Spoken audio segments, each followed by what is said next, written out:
Hello family, good morning. Good morning sir. मी wellness coach Sopan Jadhav.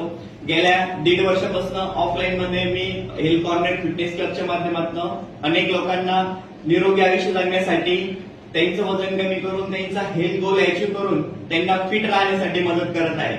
त्याचबरोबर आज आपल्या क्लबचा अमेझिंग वाम रिझल्ट आलाय आपल्याकडे, जो आपण आज आपल्या सर्वांसमोर शेअर करणार आहे. त्याबरोबर त्यांची ही 10 किलोची जर्नी कशी होती ना, हे आपण त्यांच्याकडून जाणून घेणार आहे. मी इन्व्हाइट करू इच्छितो समीरा शेख मॅडम यांना. Madam welcome. क्लॅप करा, क्लॅप करा. समीरा शेख मॅडम यांचा टोटल आतापर्यंत 10 किलो वजन कमी झालंय. आपण यांच्यासाठी क्लॅप करू आणि त्यांचे व्हिडिओ स्वागत करूया.